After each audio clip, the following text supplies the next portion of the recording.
నమస్తే. ఈ వీడియోలో మామిడికాయతో అప్పటికప్పుడు 5 నిమిషాల్లో చేసుకునే ఊరగాయ ఇన్స్టెంట్ మ్యాంగో పికిల్ ఎలా చేయాలో చూసుకుందాము. ఇది అన్నానికి చాలా బాగుంటుంది. అలాగే ఎన్నో రకాల బ్రేక్ఫాస్ట్ ఐటమ్స్కి కూడా చాలా బాగా సూట్ అవుతుంది. మనకి ముక్కలు తరిగి రెడీగా పెట్టుకుంటే ఒక 5 నిమిషాలుంటే చేసేసుకోవచ్చు. ఇది ఎలా చేయాలో చూసుకుందాము. దీనికోసం సుమారు 400 గ్రాముల బరువున్న తోతాపురి పచ్చి మామిడికాయ తీసుకున్నాను. కలెక్టర్ మామిడికాయ, చిత్తూరు మామిడికాయ ఏదైనా పేర్లు ఉన్నాయి కదా. దీనికి శుభ్రంగా కడుక్కొని తొడిమ తీసేసి ఇలా చిన్న ముక్కలుగా కట్ చేసి పెట్టుకోవాలి, తొక్కతో సహా. తర్వాత సగం స్పూను పసుపు, 3 టేబుల్ స్పూన్ల కారం పొడి, ఎర్ర కారం వేసుకున్నాను. ఎక్కువ తక్కువ వేసుకోండి మీ ఇష్ట ప్రకారం.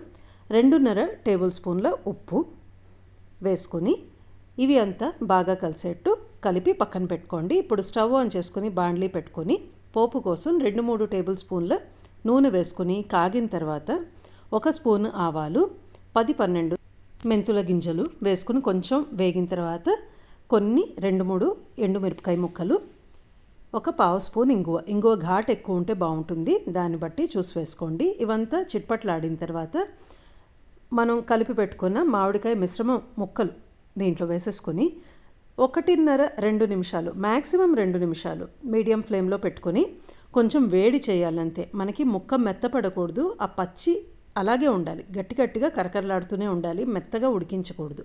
అప్పుడే కరెక్ట్ టేస్ట్ వస్తుంది పచ్చడికి. అలాగ వేడి చేసుకున్న తర్వాత స్టవ్ ఆఫ్ చేసుకొని ఒక పాత్రలోకి తీసుకొని వడ్డించేసుకోవటమే. ఎంత సింపుల్గా అయిపోయింది చూడండి, పచ్చడి రెడీ అయిపోయింది. ఇది 2 రోజుల వరకు బయట పెడితే బాగుంటుంది.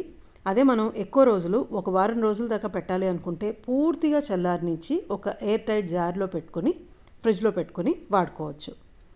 మీకు కనుక ఈ రెసిపీ నచ్చినట్లయితే లైక్ చేసి షేర్ చేసి ఓహోయ్ కుకింగ్కి తప్పకుండా సబ్స్క్రైబ్ చేసుకోండి, ఇప్పటిదాకా ఎవరైతే చేసుకోలేదో. అలాగే పక్కనున్న బెల్ ఐకాన్ ప్రెస్ చేస్తే నా కొత్త వీడియోస్ ఏమన్నా ఉంటే మీకు తప్పకుండా తెలుస్తాయి. ధన్యవాదాలు.